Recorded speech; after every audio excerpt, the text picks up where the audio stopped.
शेर ने थाने के सामने कार रोकी और नीचे उतरकर गेट पर खड़े संतरी की तरफ बढ़ गया। उस वक्त वो कॉटन के सफेद सलवार सूट में मलबूस था। उसके साथ मैच करती कीमती वॉस्कट पहनकर वो खासा मुअज़्ज़ज़ दिखाई दे रहा था। अपना तारुफ करवाए बगैर वो संतरी से मुखातिब हुआ, मजीद साहब से मिलना है। संतरी उसके ज़ाहरी हुलिये से मुतासिर होते हुए बोला, वो अपने ऑफिस में है सर। शेरा शुक्रिया के अंदाज में सर हिलाता हुआ थाने की अंदरूनी इमारत की तरफ बढ़ गया। चंद लम्हों बाद वो एसआई मजीद के सामने बैठा हुआ था। तारुफी कलमात के बाद मजीद मुस्तफसिर हुआ, जी मैं आपकी क्या खिदमत कर सकता हूँ। शेरा बोला, खिदमत तो आपने क्या करनी है थानेदार साहब, बस एक छोटे से मसले के सिलसिले में हाजिरी हुई थी। वो बोला, जी फरमाएं। उसे शेरे की तमहीद नागवार गुजरी। उसके लहजे में हल्की सी उकताहट थी, मगर शेरा उसकी नागवारी की मुतलक परवाह न करते हुए बोला, मैं कारोबारी दौरे पर मुल्क से बाहर था। वहीं पे मुझे पता चला कि इंस्पेक्टर दिलशाद अमीन मरहूम ने मेरे 2 आदमी गिरफ्तार कर लिए हैं। जुर्म की नौयत से मैं लाइल्म हूँ, लेकिन अंदाजा बहरहाल मुझे है कि दिलशाद अमीन मरहूम जैसा ईमानदार ऑफिसर कभी भी गलत जगह पर हाथ नहीं डाल सकता। लेकिन मुमकिन है उसे कोई गलत फहमी हुई हो। अब आपको जहमत देने का मकसद ये है कि एक तो मुझे इन आदमियों का जुर्म बताया जाए, और दूसरे क्या दौरान तफ्तीश उन्होंने अपने जुर्म का इकरार कर लिया है। इंस्पेक्टर ने कहा, हाजी साहब आपके कौन से आदमी दिलशाद अमीन ने गिरफ्तार किए थे, पहले उनका तारुफ तो करवा दें। शेरा बोला, दिलदार और शमशीर नामी 2 आदमी हैं। इन्हें इंस्पेक्टर साहब ने गालिबन साहिल समंदर पर बने हट से गिरफ्तार किया था। मजीद मानी खेज लहजे में बोला, ओ तो इंस्पेक्टर साहब को धमकी देने वाले आप हैं। शेरा बोला, इंस्पेक्टर साहब को धमकी? उसने लहजे में दुनिया जहान की हैरानी समोली। कैसी बात कर रहे हैं आप? मैं ये गुस्ताखी कर सकता हूँ? शायद मेरे किसी मुलाजिम से ये हरकत सरजद हुई हो, मगर बखुदा ऐसी जुर्रत मैं नहीं कर सकता। इंस्पेक्टर ने कहा, बहरहाल इस बारे में बाद में बात होगी। फिलहाल तो आपकी इत्तला के लिए अर्ज है कि चंद मजबूरियों की बिना पे हम उनसे पूछगिछ नहीं कर सके। अलबत्ता ये कन्फर्म है कि इंस्पेक्टर साहब ने उन्हें जिस वक्त गिरफ्तार किया था उस वक्त उनके पास मनशियात का अच्छा खासा जखीरा मौजूद था। शेर ने पूछा, क्या मैं उनसे मुलाकात कर सकता हूँ? इंस्पेक्टर ने कहा, कर लें ताकि आपकी तसल्ली हो जाए। एक लम्हा सोचने के बाद उसने मुलाकात की इजाजत दी थी। शेरा बोला, अगर लॉकअप तक रहनुमाई कर देते। इंस्पेक्टर ने आवाज दी, सादिक हाजी साहब की मुलाकात साहिल समंदर से पकड़े जाने वाले स्मगलरों से करवा दो। मजीद दरवाजे पे खड़े सिपाही से मुखातिब हुआ था। जी सर कहकर सिपाही शेरे से मुखातिब हुआ, आए हाजी साहब। और शेरा सर हिलाता हुआ उसके हमराह हो लिया। चंद लम्हों के बाद वो हवालात के सामने खड़ा था। सादिक उसे छोड़कर वापस चला गया था। शेर ने हवालात के कोने में लेटे अपने आदमी को आवाज दी, दिलदार। शेर ने हाथ के इशारे से उसे अपनी जाने बुलाया और वो हैरानी से उसके करीब आ गया। उसके करीब आते ही वो आहिस्तगी से बोला, मैं शेरा हूँ। वो बोला, शेरे भाई आप? उसकी आवाज मुसर्रत से कपकपा गई। इस दौरान उसका दूसरा साथी शमशीर भी उठकर उनके करीब आ गया था। वो उनसे मुसाफा करता हुआ बोला, तो तुम्हारा क्या ख्याल था कि हम तुम्हें भूल चुके हैं? दिलदार नामी आदमी साफ गोई से बोला, महसूस तो कुछ ऐसा ही हो रहा था। शेर ने कहा, भूल है तुम्हारी। सेठ साहब अपने आदमियों को कभी लावारिस नहीं छोड़ते। तुम्हारे कैद होने के बाद से लेकर अब तक वो तुम्हारी रिहाई के लिए कोशां हैं। बात काफी ऊपर तक चली गई थी, इसलिए इतनी देर हो गई। बहरहाल अब फिक्र करने की जरूरत नहीं, बस 2-3 दिन मजीद, उसके बाद आप लोग आजाद फजाओं में सांस ले रहे होगे। शेरा बोला, 2-3 दिन क्या, हम 2-3 माह भी सब्र कर लेंगे। बस सिगरेट चाय का कोई बंदोबस्त हो जाए तो, क्योंकि यहाँ की खुराक कम से कम इंसानों के खाने के काबिल नहीं होती। शेर ने जेब से सिगरेट का पैकेट निकाल कर उनकी समत बढ़ाया, इसीलिए तो आया हूँ, इसमें सारे सिगरेट भरे हुए हैं। शाम तक इन्हीं पे गुजारा करो, शाम को मजीद भिजवा दूंगा और शाम से आप लोगों के लिए खाना भी आ जाया करेगा। और कुछ चाहिए? दिलदार ने बेसब्री से वो पैकेट उसके हाथ से झपट कर अपने लिबास में छुपा लिया। नहीं, और किसी चीज की जरूरत नहीं। शेरा बोला, चलो फिर शाम को मुलाकात होगी, लेकिन शाम तक ये पैकेट खाली होना चाहिए। आखिरी अल्फाज शेर ने मजाहिया अंदाज में कहे थे। शमशीर नदीदेपन से बोला, ये तो 2-3 घंटे ही निकालेगा। 1 माह होने वाला है, खाली सिगरेट भी नहीं मिली, ये तो वैसे ही शजरे ममनुआ है। शेरा उनसे अलविदाई मुसाफा करता हुआ बोला, और हाँ, बाकी कैदियों या पुलिस से मेरा या सेठ साहब का तस्करा करने की कोई जरूरत नहीं। जवाबन दोनों ने असबात में सर हिला दिया। उनसे रुखसत होकर शेरा एक मर्तबा फिर मजीद के पास आया और शुक्रिया की रस्म पूरी करता हुआ थाने से बाहर निकल आया। काफी सोच विचार के बाद उसने उन दोनों की मौत का फैसला किया था, क्योंकि उनको फरार करवाने के बाद भी वो दर्दे सर बने रहते। उस वक्त शेर ने उनके हवाले जो सिगरेट्स की थी उनमें चरस के अलावा एक ऐसी मोहलक दवा की भी मिलावट थी जो धुएं की शक्ल में उनके फेफड़ों में उतरने के थोड़ी देर बाद उनको मौत की नींद सुला देती। कराची के इलाके कायदाबाद फ्लाईओवर के करीब धमाका। रोशनी के शहर कराची को तारीक करने की साजिशें बेनकाब। भारतीय एजेंसी रॉ की चालबाजियां, मक्कारियां, एक ऐसे नौजवान की दास्तान जिसे हालात ने दहशतगर्द बनने पर मजबूर किया। बदनाम ज़माना एजेंसी ब्लैक वाटर के गलीज धंधे। पाकिस्तानी ISI के कारनामे। मुल्क की खातिर कुर्बानियां। स्नाइपर और भगोड़ा के बाद पेश खिदमत है रियाज आकिब कोहलर का एक और शाहकार नॉवल दलदल। खुशामदीद डेवी साहब, बड़ी जल्दी तशरीफ आवरी हुई। फाजिल खान शराब से शुगल करते डेवी की तरफ वालिहाना अंदाज में बढ़ा, जो उसे देखते ही अपनी जगह पे खड़ा हो गया था। डेवी ने उसका मुसाफे के लिए बड़ा हुआ हाथ थाम लिया। सेठ साहब, आप तो जानते हैं कि हम इसी आने जाने की तनख्वाह लेते हैं। सेठ फाजिल बोला, जी तशरीफ रखें और फरमाएं कैसे आना हुआ। डेवी बोला, सेठ साहब, आपको हमारे पेशावर के नुमाइंदे अकबर खान के कत्ल के बारे में तो मालूम हो गया होगा। सेठ फाजिल बोला, हाँ सुना तो था, गालिबन कोई कारोबारी रकाबत का मामला था। डेवी बोला, ऐसी कोई बात नहीं थी सेठ साहब, असल में हमारे कारकुनों ने हमें धोखे देने शुरू कर दिए हैं। वो ये बात भूल गए हैं कि ब्लैक लिक्विड का मंसूबा पूरी दुनिया पे कब्जा करने का है। अगर वो अपने कारकुनों पर ही नजर नहीं रख सकती तो मेरे ख्याल में उन्हें ऐसे ख्वाब देखने की कोई जरूरत नहीं। सेठ फाजिल बोला, हम समझे नहीं। डेवी ने कहा, मेरी बात बड़ी वाज़ेह है सेठ साहब, आपकी इस हरकत ने मेरी जान भी खतरे में डाल दी थी, क्योंकि तंजीम की हिकमत अमली की खबर कबल अज़ वक्त मुझसे ही लीक हुई है। सेठ फाजिल बोला, ये सरासर इल्जाम है। अगर अकबर अली की मौत से हमें फायदा पहुंच रहा है तो इसका ये मतलब नहीं कि हमने ही उसे कत्ल करवाया है। पुलिस तफ्तीश कर चुकी है और उसके कातिल तक पहुंच गई है। फाजिल खान का लहजा एहतजाजी था। डेवी बोला, सेठ साहब, ब्लैक लिक्विड पाकिस्तानी पुलिस नहीं है। आपके दस्ते रास्त शेरे का मंसूबा कितना ही जामे क्यों ना हो, हमारे नजदीक एक नन्हे बच्चे की शरारत से ज्यादा अहमियत नहीं रखता। अकबर अली के कातिलों को उसने बड़े अच्छे अंदाज में इस्तेमाल किया है। इसी तरह वो पुलिस SI को भी धोखा देने में कामयाब रहा। मगर माफ करना, हमारी तफ्तीश का अंदाज जरा मुख्तलिफ है। अकबर अली के जिस हरीफ के कंधों पर बंदूक रख कर शेरे ने फायर किया है, उसके फरिश्तों को भी इस वारदात की खबर नहीं। बहरहाल तुम्हारी पहली गलती थी। साबिका कारकर्दगी को मद्देनजर रखते हुए सीनियर कमांड ने तुम्हें माफ कर दिया है, लेकिन इस पहली को आखिरी गलती समझना। सेठ फाजिल बोला, डेवी साहब, हमसे अपने किसी हम वतन की हुक्मरानी बर्दाश्त नहीं हो सकती। डेवी बोला, खैर वो मंसूबा तो अब तर्क कर दिया है, क्योंकि इस ओहदे के हुसूल के लिए कोई भी आप वाली गलती दोहरा सकता है। सेठ फाजिल बोला, अच्छा अब सरजनिश ही करते रहोगे या कोई अच्छी खबर भी सुनाओगे? डेवी बोला, मेरी ये जुर्रत कहाँ कि सेठ फाजिल अली खान साहब को कुछ कह सकूं। ये तो सीनियर्स के ऑर्डर्स थे जो बाअमरे मजबूरी मुझे ही सुनाने पड़ते हैं, वरना तो आप जानते हैं कि मैं आपका कितना खैर खा हूँ। सेठ बोला, डेवी साहब, आप कुछ भी कह दें तो हमें महसूस नहीं होगा। वो बोला, मोहब्बत है आपकी। सेठ फाजिल बोला, तो फिर इस निस्बत से हमारा ये हक बनता है ना कि आप हमें चंद दिन खिदमत का मौका दें। डेवी एक लम्हा सोचने के बाद बोला, चलो कल तक मैं आपके साथ हूँ। फाजिल खान का चेहरा खिल उठा, ये हुई ना बात, और वो शेरे को फोन पे डेवी की मेहमान नवाजी के मुतालिक हिदायत देने लगा।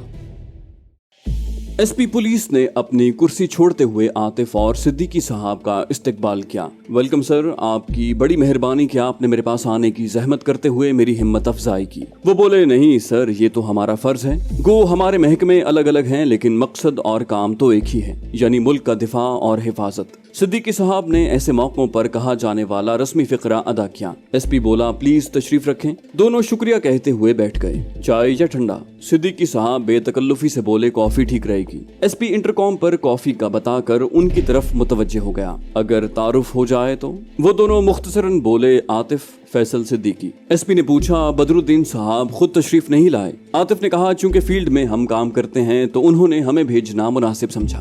SP ने कहा, बहरहाल रस्मी बातें काफी हो गईं, मैं असल बात की तरफ आता हूँ कि आप लोगों का कीमती वक्त जाया न हो। पिछले दिनों मेरे महकमे के एक ईमानदार इंस्पेक्टर दिलशाद अमीन के साथ एक अजीब ड्रामा हुआ। घर से थाने की तरफ आते हुए उसे दो आदमी एक अकेले आदमी की पिटाई करते हुए नजर आए। अपनी जिम्मेदारी निभाने के लिए गाड़ी रोककर वो उनके करीब गया तो पिटाई करने वाले दोनों में में से एक बोला कि थानेदार साहब आप जाएं, हमारे मामले में दखल अंदाज होने की जरूरत नहीं। अब ये बात एक थानेदार और थानेदार भी वो जो पठान हो उसके लिए किसी गाली से कम नहीं थी। उनकी इस बदतमीजी का जवाब जब इंस्पेक्टर उन्हें पुलिस के रिवायती तरीके से देने लगा तो इसी असना में वहाँ काफी लोग इकट्ठे हो गए। इनमें एक अखबारी रिपोर्टर भी शामिल था। इस अखबारी रिपोर्टर ने जब इंस्पेक्टर दिलशाद अमीन से इस मामले की बाबत पूछा तो उसने रिपोर्टर को सारी बात बताई, मगर जब रिपोर्टर ने पिटने वाले आदमी से उसकी तस्दीक चाही तो वो इस बात से मुनकिर हो गया कि उसे इन दोनों ने कुछ कहा है। ये बात दिलशाद अमीन का पारा बुलंद करने के लिए काफी थी और खुशकिस्मती या बदकिस्मती से वहाँ पुलिस के चंद सिपाही भी आ गए, जिन्होंने मामला जाने बगैर इंस्पेक्टर की तकलीद में उन बंदों की पिटाई शुरू कर दी। इन मनाजिर को अखबारी रिपोर्टर ने अपने कैमरे में महफूज कर लिया। दिलशाद इन मुलजिमों को थाने ले आया, जबकि अखबार में इस मामले को काफी उछाला गया। इस वाक़े की खबरें आपकी नजर से भी गुजरी होंगी। उस रिपोर्टर ने दिलशाद अमीन के पठान होने की वजह से उसका ताल्लुक APM पार्टी से साबित किया और ये इल्जाम लगाया कि उसने जानबूझकर NON पार्टी के बंदों को ज़दोकोब किया है। इसके नतीजे में जो हंगामा हुआ उससे आप लोग बखूबी वाकिफ हैं। फिर मजीद तमाशा ये कि इन तीनों कैदियों को भी हवालात में जहर देकर कत्ल कर दिया गया और आखिर में दिलशाद अमीन पर भी कातिलाना हमला हुआ और अल्लाह के फजलो करम से उसकी जान बच गई। उसकी हिफाजत की गरज से मुझे उसके कत्ल की झूठी खबर फैलानी पड़ी। फिर उन कैदियों को जिस बंदे ने जहरीला मशरूब पिलाया था उसकी उंगलियों के निशान हमें मिल गए। वो पुलिस का अपना आदमी था, मगर इससे पहले कि हम उससे पूछगिछ करते उसे किसी ने कत्ल कर दिया। उसकी लाश हमें साहिल समंदर पर पड़ी मिली। कातिल ने उसके कत्ल को भी खुदकुशी का रंग देने की कोशिश की और आखिर में मैं अपने महकमे की एक और बेवकूफ़ी आपके गोश गुजार करता जाऊं कि इस सारे हंगामे से पहले इंस्पेक्टर दिलशाद अमीन ने साहिल समंदर की एक इमारत से चंद स्मगलर गिरफ्तार किए थे, जिनकी गिरफ्तारी पर उनके बॉस की तरफ से दिलशाद अमीन को धमकियां भी दी गई थी। कुछ दिन थाने में अफरा तफरी रही, जिसकी वजह से उनसे पूछगिछ न हो सकी। अभी आप लोगों के आने से चंद लम्हे पहले मुझे रिपोर्ट मिली है कि उन्हें भी हवालात में कत्ल कर दिया गया है। यूं इस साजिश का सुराग लगाने के लिए कोई क्लू बाकी नहीं बचा। मुझे सारी कार्रवाई में किसी बैरूनी ताकत का हाथ नजर आ रहा है जो NON और APM दोनों पार्टियों को आपस में लड़वा कर शहर में फसादात करवाना चाहती है। बज़ाहिर लगता है कि ये साजिश दिलशाद अमीन के खिलाफ तैयार की गई है, मगर हकीकत में ऐसी कोई बात नहीं। थोड़ा सा गौर करने पर ही ये बात वाज़ेह हो जाती है कि ये इंस्पेक्टर नहीं बल्कि मुल्क के खिलाफ साजिश है। इसीलिए मैं आप लोगों को जहमत देने पर मजबूर हुआ हूँ कि ऐसी साजिश को नाकाम करना पुलिस के बस से बाहर है। सिद्दीकी साहब ने पूछा, इंस्पेक्टर दिलशाद अमीन इस बारे में क्या कहते हैं? SP ने कहा, वो किसी ऐसे दुश्मन से नावाकिफ है जो उसके लिए इतनी गहरी साजिश तैयार कर सके। अलबत्ता स्मगलरों के सरगना से होने वाली अपनी आखिरी गुफ्तगू से वो ये नतीजा अखज कर रहा है कि ये सारा काम उसी सरगना का है, मगर वो उसके नाम से नावाकिफ है। आतिफ ने पूछा, साहिल समंदर की जिस इमारत से उन्हें गिरफ्तार किया गया था वो किसकी मिल्कियत है? SP ने नफी में सर हिला दिया। आतिफ बोला, मेरा अंदाजा है कि वो इमारत भी किसी नामालूम आदमी की मिल्कियत होगी। बहरहाल आप लोग ये मालूम करवाएं ताकि हम अपनी तसल्ली कर लें। और SP फोन उठाकर ये हुक्म पास करने लगा। फोन बंद करके उसने पूछा, और कुछ सर? आतिफ ने कहा, हम इंस्पेक्टर दिलशाद अमीन से मिलना चाहेंगे। SP अपनी कुर्सी से उठ गया, अभी चलें सर। और वो दोनों उसके साथ हो लिए। आध पौन घंटे बाद वो दिलशाद अमीन के पास थे। रस्मी गुफ्तगू के बाद आतिफ ने असर नौ सारी तफसील इंस्पेक्टर की ज़बानी सुनी। उसकी बात खत्म होते ही आतिफ ने पूछा, इंस्पेक्टर साहब, क्या आपको भी ये किसी बैरूनी ताकत की कार्रवाई लगती है? वो बोला, जी लगता तो ऐसा ही है। आतिफ ने पूछा, जिस बंदे ने तुम्हें फोन पे धमकी दी थी उसने पहले अपना तारुफ तो करवाया ही होगा?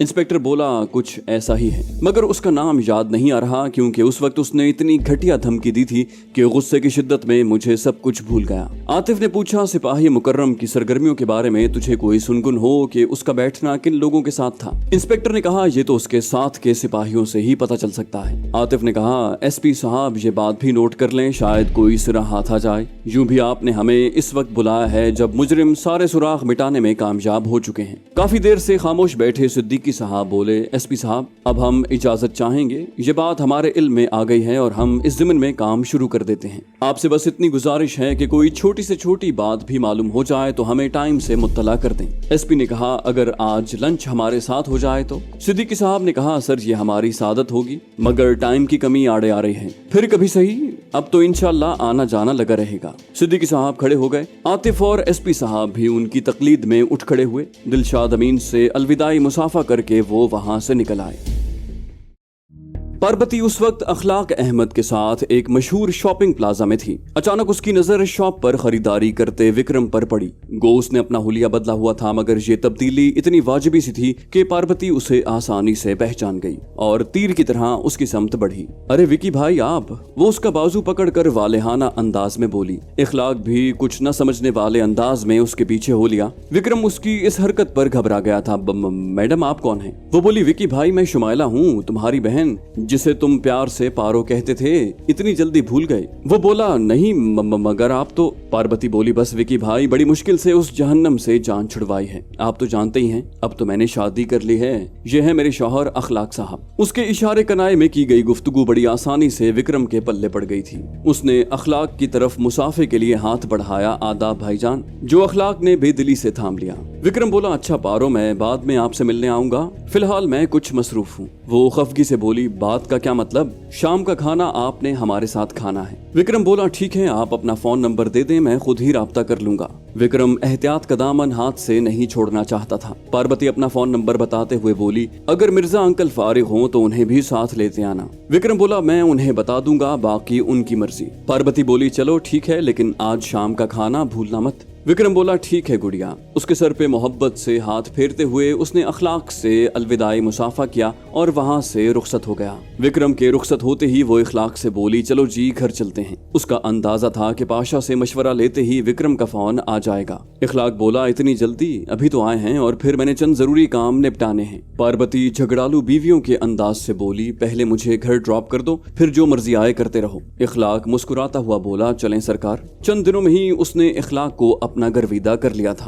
अखलाक बोला, वैसे इससे पहले तो तुमने अपने सौतेले भाई का जिक्र नहीं किया कभी। वो बोली, सौतेला जो ठहरा, यूं भी ये 6-7 साल से मुल्क से बाहर था। अखलाक ने पूछा, तो क्या वहाँ उससे राब्ता नहीं था? वो बोली, जब भाइयों की शादियां हो जाती है ना, तो वो अपनी सगी बहनों के नहीं रहते। ये तो फिर सौतेला है। अभी ये अल्फाज उसके होंठों पे थे कि उसके सेल फोन की घंटी बजी। ये कीमती सेट उसे अखलाक ने तोहफे में दिया था। स्क्रीन पर उसे एक नया नंबर चमकता नजर आया। अंदरूनी मुसर्रत पे काबू पाते हुए उसने कॉल रिसीव की। पारो, मैं विकी बोल रहा हूँ। उसे विक्रम की मोहतात आवाज सुनाई दी। हाँ विकी भाई, खैरियत? विक्रम बोला, मैंने सोचा आपका नंबर चेक कर लूं, इस बहाने मेरा नंबर भी आपके पास आ जाएगा। पार्वती बोली, ठीक है, शाम को आना मत भूलना। ठीक है, मैं आ जाऊंगा, कहकर विक्रम ने राब्ता मुनक़ता कर दिया। उसे गेट पर उतारते हुए अखलाक तो वापस मुड़ गया और वो गेट को अंदर से बंद करते हुए मोबाइल निकाल कर बेसब्री से विक्रम का नंबर डायल करने लगी। उसके हेलो करते ही वो बोली, विक्रम अब मैं अकेली हूँ। विक्रम बोला, पार्वती ये क्या चक्कर है? मैं तो सख्त हैरान हूँ। वो बोली, विक्रम भाई, भगवान का शुक्र है कि मैं उस नर्क से छुटकारा हासिल करने में कामयाब हो गई हूँ। विक्रम ने पूछा, मगर कैसे? यही जानने के लिए तो मैं बेचैन हूँ, बल्कि मैं क्या, महाराज भी सख्त हैरान है। जवाबन वो मुख्तसर अल्फाज में अपनी कहानी सुनाने लगी। विक्रम ने कहा, वेरी गुड। उसकी बात खत्म होते ही वो खुशकुन लहजे में बोला, अब क्या इरादा है? वो बोली, अब तो जो महाराज का हुक्म होगा आप उनसे मेरी बाबत पूछ लें, या फिर मैं खुद उन्हें फोन कर लेती हूँ, उनका नंबर मुझे नोट करवा दें। विक्रम ने पूछा, वैसे आपकी मौजूदा जगह कैसी है? पार्वती ने कहा, छुपने के लिए बहुत आला जगह है। विक्रम ने कहा, तो फिलहाल वहीं रहो, मजीद मैं महाराज से पूछकर आपको बताऊंगा, बल्कि खुद ही पूछ लो, मैं आपको नंबर नोट करवा देता हूँ। वो उसे पाशा का नंबर नोट करवाने लगा। नंबर नोट करने के बाद वो बोली, महाराज से मिलने को बहुत मन कर रहा है, उनका एड्रेस भी नोट करवा दो ताकि मैं अभी उनसे मिलना हूँ, या फिर यूं करो कि शाम को उन्हें भी साथ लेते आओ। विक्रम ने कहा, मेरे पास सिर्फ फोन नंबर है जो मैं आपको लिखवा चुका हूँ, बाकी आप खुद उनसे मालूम कर लें कि इस बारे में उनकी क्या राय है। वो बोली, चलो ठीक है, उनसे मैं खुद बात कर लेती हूँ। वो कॉल मुनक़ता करते हुए पाशा का नंबर डायल करने लगी। जाने से पहले इस वीडियो को लाइक कर दीजिए। इंशाल्लाह आपसे अगली किस्त में मुलाकात होगी। तब तक अपना और अपने इस चैनल का ख्याल रखिएगा। अल्लाह हाफिज।